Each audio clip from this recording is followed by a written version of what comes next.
and Lipton Soup present Inner Sanctum Mysteries.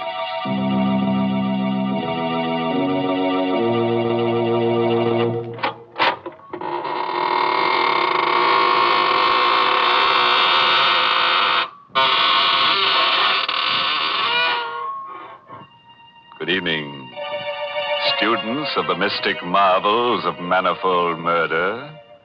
This is your host, extending a cordial invitation to step through the creaking door of the inner sanctum, where we probe deep into the dark and cavernous depths of men's souls to see what makes them kill.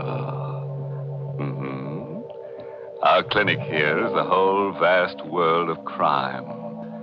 And you who listen in may hear us dissect our characters at a safe distance. And unless your nerves are strong, you'd better take my advice and keep your distance. Why, Mr. Host, that's not the kind of advice to give folks. It sounds unfriendly. Well, what would you suggest, Mary? Well, give them some sort of friendly advice. Like pointing out to them the extra delight they'll get from a cheering cup of Lipton tea. Then go on to tell them why Lipton's is so downright delicious. Tell them that the reason is Lipton's brisk flavor. And don't forget to mention that brisk is the tea expert's own word for the spirited, full-bodied flavor of Lipton's. So refreshing and so zestful. Explain that Lipton's brisk flavor is never flat, but always lively and satisfying. And in closing, remind them to try Lipton's soon, because in every cup of Lipton's, there's extra enjoyment. And now, that's the kind of advice you should give folks. Well, Mary, you seem to have given it to them already. So we can go ahead and get launched on Skeleton Bay. That's the title of tonight's story. An original radio play by Emil Tepperman.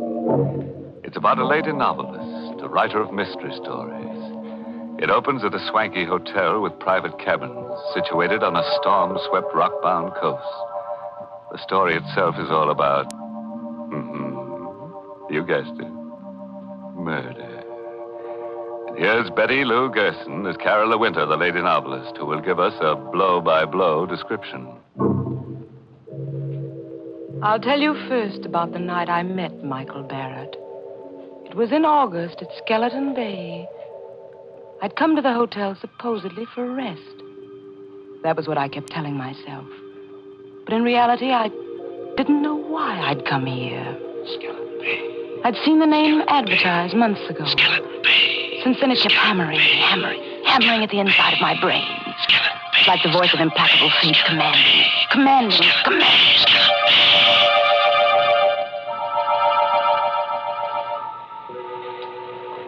Because I didn't like crowds, the hotel manager had given me a cabin near the beach all to myself.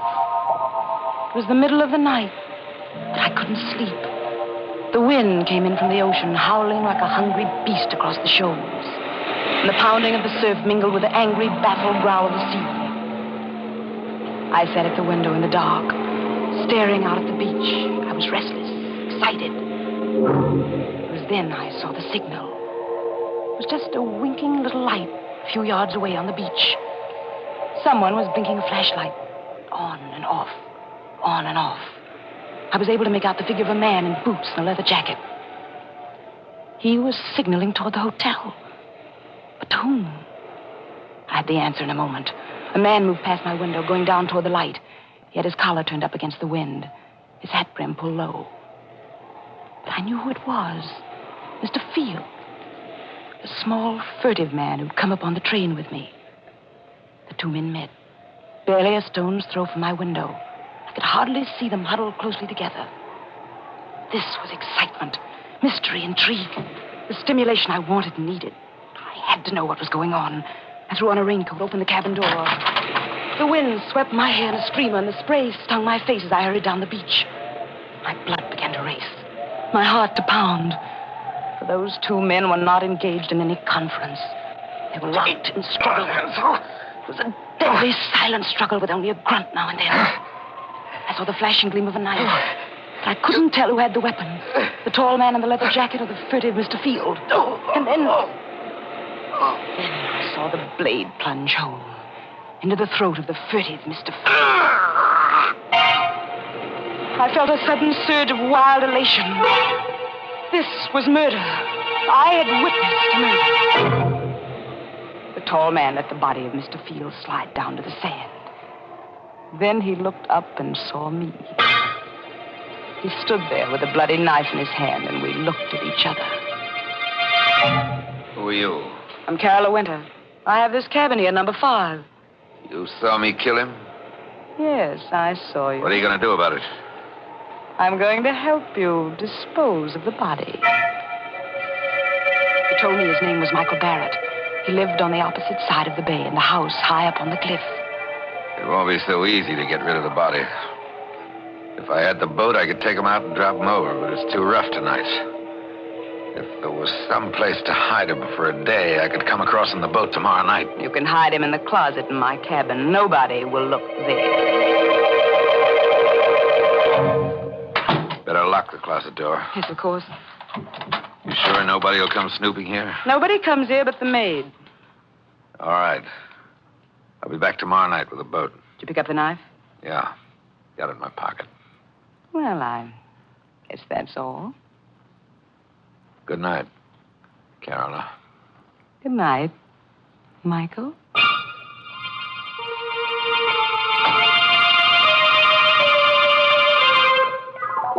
All night I sat up alone, with the locked closet door between me and the staring, sightless body of Mr. Field.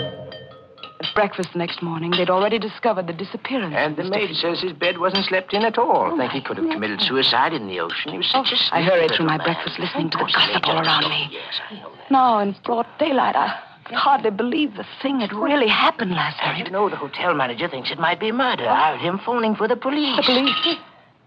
I hadn't counted on that. Anything wrong, my dear? You look sick. I do feel a bit dizzy. I think I'll get some fresh air. Oh, poor dear. It must be quite a shock to her. She came up on the train with Mr. Field, you know. Out in the open air, I let the wind cool my fevered face as I hurried down toward the beach. It was only 9:30 in the morning. A whole day. A whole evening before Michael could come for the body. And the police would be around all day investigating, snooping. And all the time, Mr. Field would be sitting in my closet, staring blankly out of his sightless eyes. When I reached my cabin, I put a hand on the doorknob. Suddenly, I went cold all over. The door was unlocked. I stood still as a statue, listening. Yes, there was someone inside. Someone moving around. I only had my handbag. I had a pistol in it. I always carried it for protection. But my handbag was inside on the dresser. Slowly, I pressed the door open. Half inch, an inch. And then the door creaked. Is that you, Miss Winter? The maid. It was only the maid, of course. She'd be making up the bed. Why hadn't I thought of that? Miss Winter, is that you? Yes, it's I. What are you doing in that closet with those keys? Why, they're just my pass keys, Miss Winter. I was just going to tidy up the closet. I didn't ask you to do anything to the closet. Well, but that's part of the job, Miss Winter. I'm supposed to do that in all the rooms. Well, you leave this one alone. Keep away from that closet, do you hear? Yes, Miss Winter. But I was only trying to help. When I want your help, I'll ask for it. Now, please leave at once. Just as you say, Miss Winter. I'm sorry if I did anything wrong. Did she suspect anything? I hadn't liked her tone. Why? Why had I been so sharp with her? Now she'd surely think there was something in the closet. Something she shouldn't see.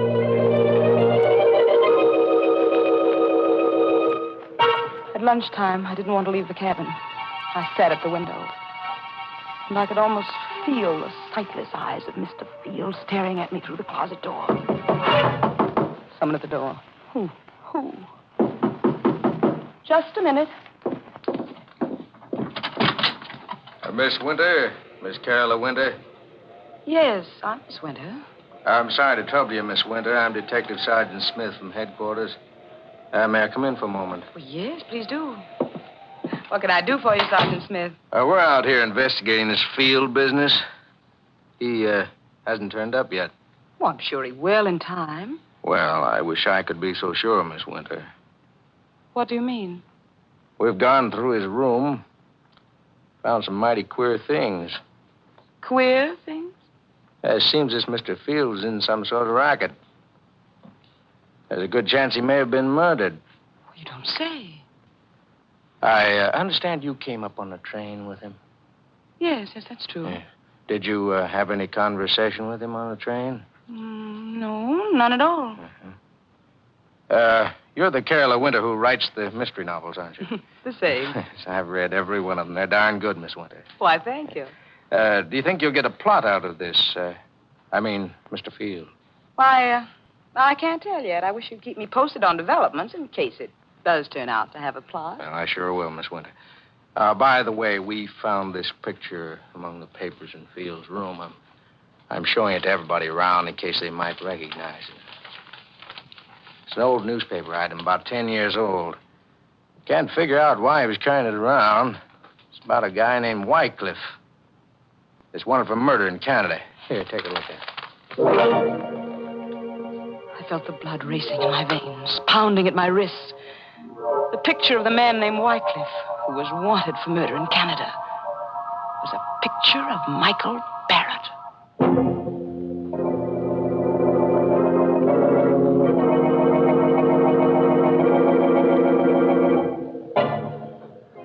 Well, it looks as if Michael Barrett is a lucky guy, with a beautiful woman ready to commit murder for him.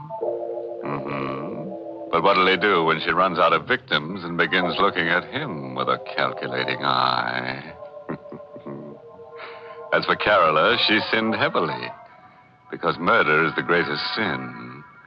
Yes, if you ask me, she'd better hope for a depression, then all wages will go down, including the wages of sin. Well, I never knew that murder and economics were related, Mr. Host. Oh, definitely, Mary. Take the high cost of living, for instance. Why, those prices are murder. Oh, yes, Mr. Host, it is difficult when the cost of living starts to climb. But then, so often, the things that really add up to good living are just simple, inexpensive pleasures. Like that piping hot cup of Lipton tea that many of us find waiting when we come down to breakfast each morning. As you read the morning paper and sip that cheery cup of Lipton's, the whole world seems brighter. It's simply wonderful the way that lively, spirited Lipton tea gets you off to a fresh start. For Lipton's brisk flavor gives you all the natural zest of tea at its best. Gives you extra delight, extra satisfaction. So remember this, folks. At breakfast time, dinner time, or any other time when you want a grand, refreshing drink, pour yourself a cup of Lipton tea. And now, let's get back to the rock-bound coast of Skeleton Bay and see how Carola entertains the grisly guest in her closet. I don't remember now how I got rid of that Detective Smith. I told him I'd never seen the man in the picture and sent him away. The day was interminable. From my window, I could see the guests moving about the beach, but none of them went in swimming. The weather was too rough. I wondered if Michael would be able to bring the boat over tonight. If not, how much longer could I sit guard over Mr. Field in the closet? Now and then, I'd see Detective Smith poking around on the beach. And then, without warning, he was standing over the very spot where Michael had stabbed Mr. Field. I watched him bend down and examine something. Was there a telltale drop of blood there? Did Smith know that was the murder spot? I saw him frown. Then he stood up, walked quickly away. I had to know what it was he'd seen there. I slipped on a coat, went out. Started toward the spot on the beach. Going somewhere, Miss Winter? Oh, it's you, Detective. Going anywhere in particular? No, I'm just going up to the hotel for dinner. It's almost dinner time, you know. Oh, fine. I'll walk up with you if you don't mind. Not at all. Hey, can I help you? I'll take your arm there. Thank you. The sand is so soft. Yes, it's still wet. We had high tide last night. Miss Winter, Yes? you a sound sleeper? Why do you ask? Well, I just thought maybe you might have heard something last night. Like a fight or something? Fight? Yes, yes. I was just looking at the sand back there, down near your cabin.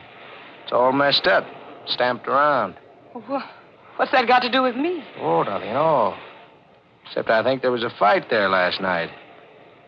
Maybe that's where Mr. Field was killed. You think Mr. Field was murdered? It's beginning to look more and more like it, Miss Winter.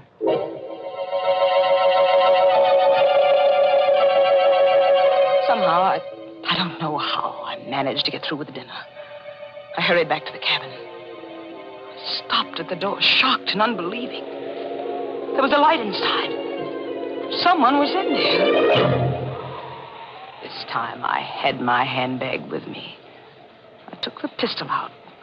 Once more, I inched the door open. It happened. The thing I feared. The closet door was open. And there was the maid, stooping over the body of Mr. Field.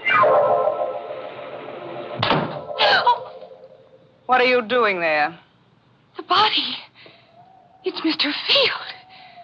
You killed him. Suppose I did. What are you doing with that gun? What do you think? No! Oh.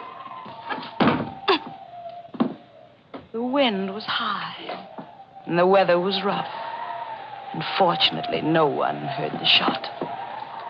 I pushed her body into the closet next to the body of Mr. Field and closed the door. Now I was a murderer, too.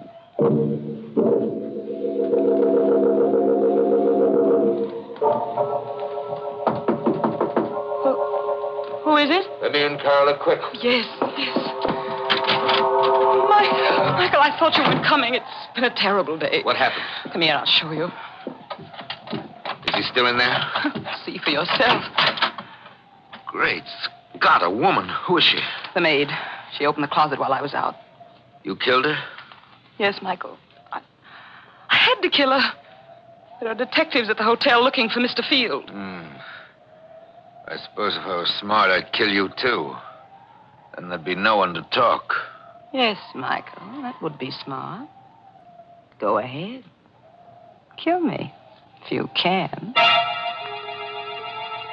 I knew he couldn't kill me because I'd seen it in his eyes. We were two of a kind, both wild, both reckless, both eager for the thrill of danger. He, too, wanted to be like the wind. We'd both been brought together here by some force stronger than either of us. And we loved each other. Carla, darling. Michael. No more now, Michael. We have work to do. Yes. I'll take them down to the boat. I'll help you.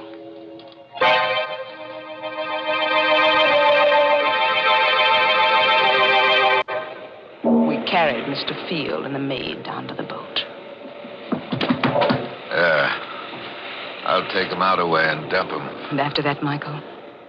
After that, then I'm going home. To your house on the cliff on the other side of the bay? Yes, Carola. Michael, take me with you. What? Take me with you to your house up there on the cliff. I'm sorry. I can't.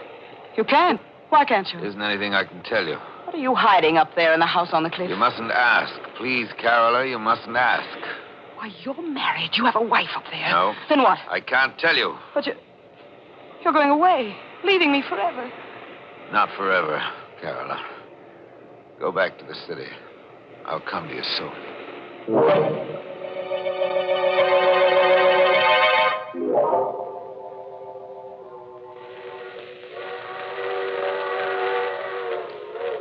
I returned to the city and waited. I waited a week, a month. But Michael Barrett did not come. I wrote to him, but there was no answer.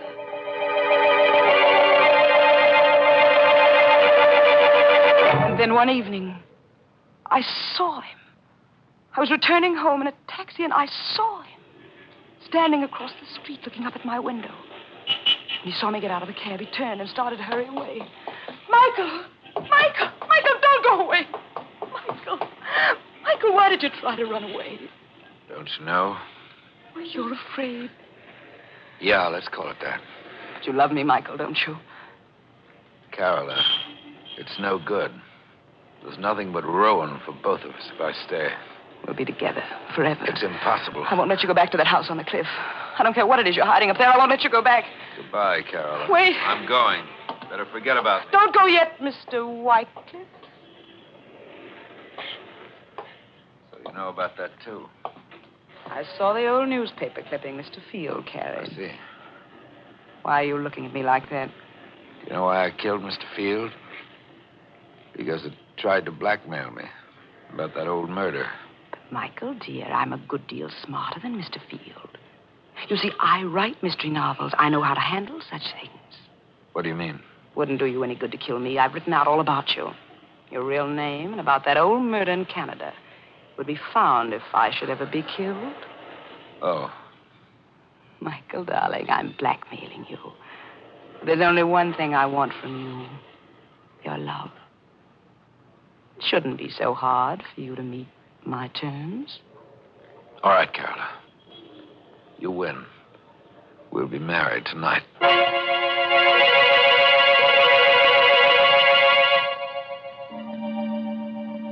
Soon after we were married, Michael began going out evenings. Once, sometimes twice a week. Staying out all night. He'd return late the next day. When I asked where he'd been, his temper would flare up into something terrible. I stopped asking, but I couldn't rest. I had to know where he went. One evening, I followed him.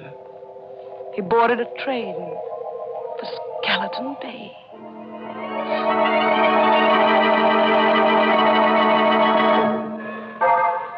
At Skeleton Bay, he set out to walk from the station, and I followed. It was no longer summer.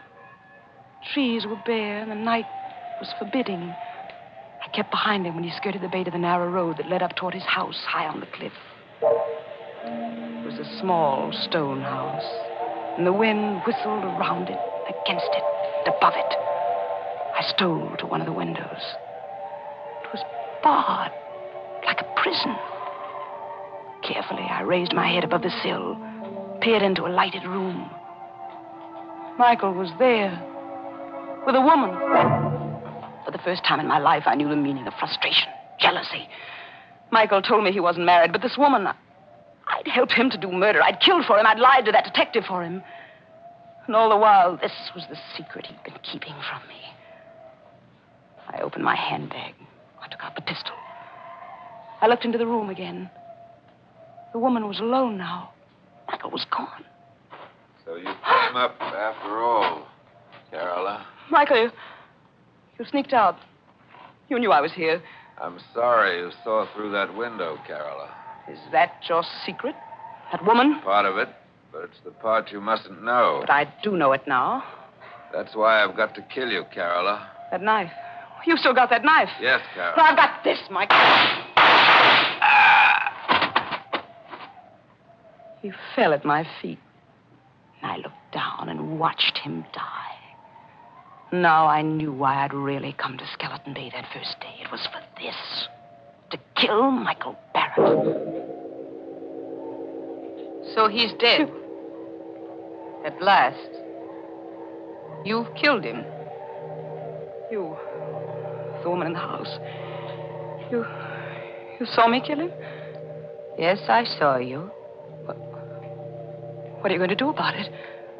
Help you dispose of the body, of course. Help me dispose of the body. Well, those were the very words I'd said to Michael Barrett down there on the beach. Now this woman was saying them to me. Who are you? I'm Lisbeth Wycliffe. I'm Michael's sister. Sister? And you want to help me dispose of his body? See the bars on those windows? Yes. I've been a prisoner in this house for 10 years. You what?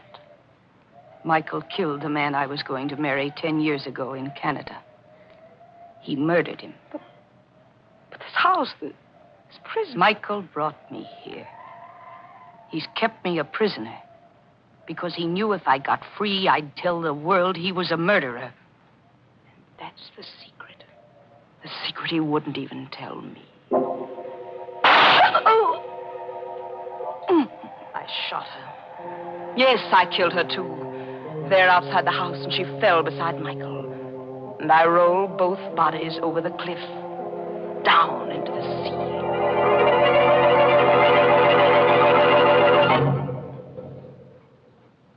This is the end of my book. The best mystery novel I've ever written. I know that in writing it, I deliver myself into the hands of the law.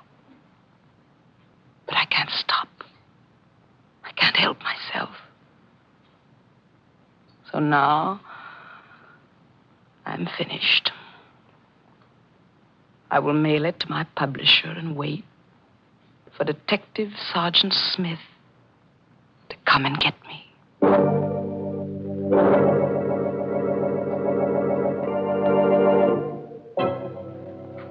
Well, it looks as if Carola's mystery novel will earn a lot of money after she's executed. Yes, but I'd say it's tainted money. Why tainted? Because she'll be dead, and a ghost can't own money. So taint hers. The trouble with Carola was that her conscience was too little and too late. It told her not to commit murder after she'd done it. Well, that's certainly too late, Mr. Host. Oh, yes, Mary, especially for her victims. And now, what's on your mind? Well, Mr. Host, right here, I'd like to say a word to our listeners on behalf of our veterans.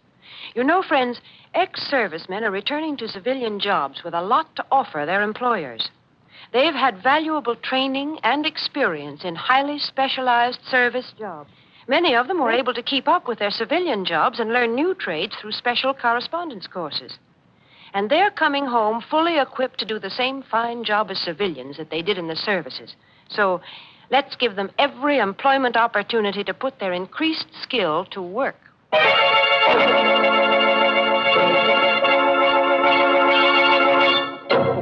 And so, friends, we take our leave of lovely Carola Winter. She would have been better off if she'd remembered that the pen is mightier than the sword, because the sword is leading her right back to the pen anyhow. Oh, yes, and remember, friends, when you go on a vacation, always insist on plenty of closet space, as you never know what unexpected guests might drop in or drop dead. By the way, this month's Inner Sanctum mystery novel is Death in the Limelight by A.E. Martin. And next week, the makers of Lipton Tea and Lipton Soup will bring you another Inner Sanctum mystery directed by Hyman Brown. It's about a young chemist who discovers the secret of perpetual life. But he made the mistake of getting involved with death. So, until next Tuesday, good night. Pleasant dreams.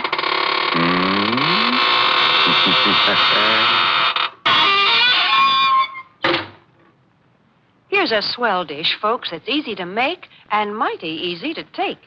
Lipton's Noodle Soup. You can prepare it in a jiffy, and the whole family will love its delicious chickeny-tasting broth, so full of tender, golden noodles. Lipton's Noodle Soup has all the fresh-cooked, homemade flavor of grandmother's noodle soup. Yet it's economical. It costs less and makes lots more than canned soups. So get Lipton's Noodle Soup Mix tomorrow. And don't forget to tune in next Tuesday night for another Inner Sanctum Mystery. This is CBS, the Columbia Broadcasting System.